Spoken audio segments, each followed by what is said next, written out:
funky.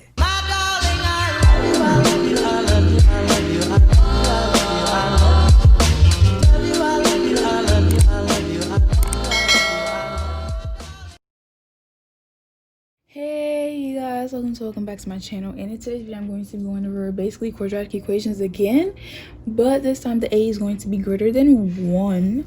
So let's just get started. Okay, so for our first problem we have 5x squared plus 1 is equal to negative 13x minus 5. And so basically you always want to make sure, no matter what the a is, you always want to make sure it's equal to 0. And so what you want to do is add 13x to both sides and add 5 to both sides. I'm just write it again on this side. So you have to add that so that it can cancel out and equal 0. So that's going to equal 0 now. And so on this side you're going to have 5x squared. There's no common factor for 13x, so you just put that. But the 5 and 1 can combine to make 6. So now you have 5x squared plus 13x plus 6 is equal to 0. And normally for quadratic equations, all you have to do is just do the 2 parentheses and you would put x and x. And the reason that works that way is because x squared has a 1 in front of it that's imaginary. So 1 times 1 is the only factor of 1. So that's why you would just put x and x. But in this case, you have a number. And what you have to do is factor that. And so basically it would be like the factors of 5 can only be 5 and 1. So you put 5 and the imaginary 1, and you want to break the x squared into 2. So x times x will give you x squared because the exponential rules. And so you put that, and that's how you factor the first 2 numbers. And then for the other numbers, you have to figure out what 2 numbers multiplies give you the last one, and that would be 3 and 2. And you don't have to worry about the middle number just yet, but you do have to worry about it to make sure that it's in the right order and it's correct. So in this case, what you would do is figure out what is 5x times 2, and that would be 10x, and what is 3 times 1x, and that is 3x. And when you add those 2 together, you get 13x, which is the middle number. So that means I have it in the right order and I have the right numbers, because it would add up to give me 13x and 5x squared and the 6, if that makes any sense. So basically you want, for the first part, look for the factor, you break it down, 5x and just x. For the second numbers, you have to grab what multiplies give you the last number, and for the middle number you have to multiply the first and the last. For the first number, the second and the first to get the second one, and you add it, and if it gives you the middle number, then you know your numbers are correct. So now you have 5x plus 3 and you have x plus 2, and don't forget it's equal to 0 for a reason. So now you want to set those equal to 0. So 5x plus 3 is equal to 0 and x plus 2 is equal to 0. You subtract 2 from both sides and x is equal to negative 2. 5x would equal negative 3 when you subtract it from both sides. Divided by 5, you would end up with x is equal to negative 3 over 5. So those are your two options.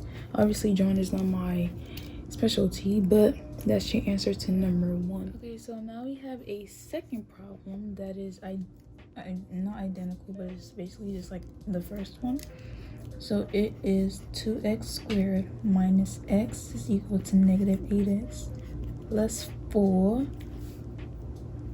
And so basically, again, what I said, you want to make sure it's equal to 0 always. So add 8x to both sides and subtract 4 from both sides.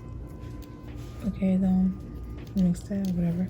So 2x squared, 8x minus x is plus 7x, and there's nothing to do with that, so it's a negative 4 just by itself, and that is equal to 0 because those cancel out, those canceled out. And now that it's equal to 0, you have 2x squared plus 7x minus 4. And again, what I said, the factors of 2 would be 2 and 1. So parentheses 2, parentheses 1. I'm gonna just keep putting it so you guys can like understand the concept.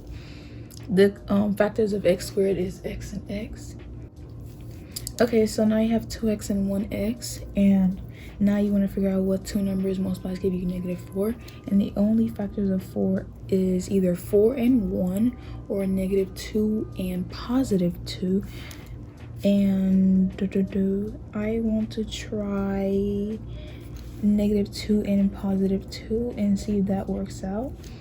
Okay, so if I were to multiply the first and the last, I would end up with 4x. And if I were to multiply these, I would end up with -2x. So that does not give me my middle number, so that's not right. So let's try -4 and +1 or something. Okay, so now we have that. So the first and the last would give me 2x plus these, that would give me -4x. Ciao. Okay, so this is where it gets kind of like tricky, trying to figure out which one would multiplies give you the middle number. And you can always just switch out the numbers, especially when it's like not a lot of factors. I'm gonna switch it out for -1 and +4, so I can get like a bigger number or something. So when I multiply the first and the last, I end up with 8x. When I multiply the middles, so the last one and the first one, I end up with -1x, and that adds up to give me 7x, which is my middle number. So I know that is how it should be. And so don't forget 2x minus 1 is equal to 0, and x plus 4 is equal to 0. This is going to be -4. 2x is equal to 1, add 1 to both sides. Divided by 2, divided by 2. X is equal to 1/2. 1/2 or -4 is your answer. And that's it for number 2. Okay, so for number 3, I'm not even using my calculator. Can you imagine? Okay, anyways, off topic. But for number 3, we have a different problem. So basically, you know how we've just been taking our numbers and then it's just been 1? Well, in this case, you're gonna have a number that is actually not just, where am I going with that?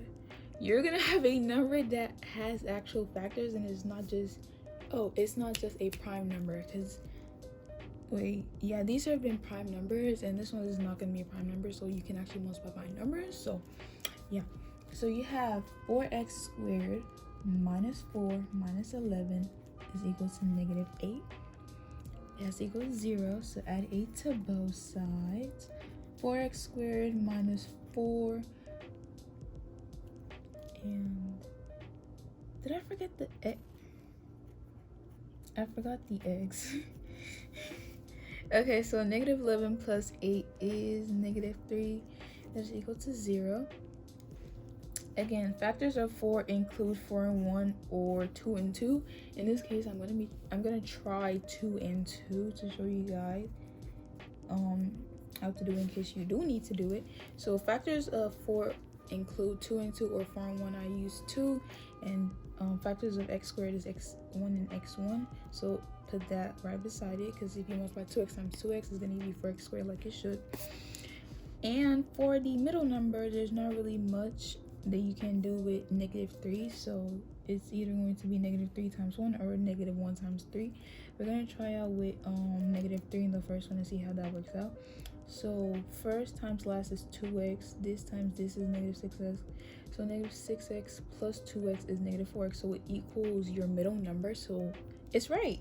So 2x minus 3 is equal to 0, 2x plus 1 is equal to 0, and yeah, so 2x is equal to -1 divided by 2 on both sides. X is equal to -1, -1/2. Okay, 2x is equal to 3, add 3 on both sides, divided by 2 on both sides. X is equal to 3/2. And that is your answer. Oh, I forgot to draw the little things. Okay, and that's it for dividing quadratic equations when the a is greater than 1.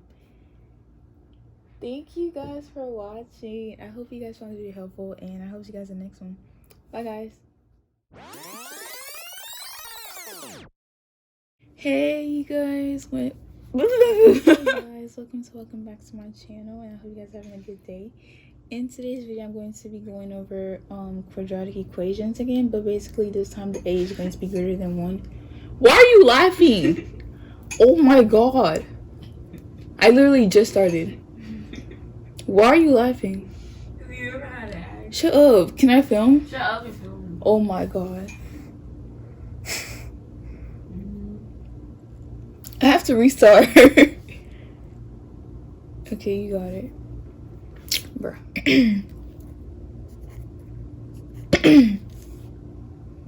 Excuse me. Okay.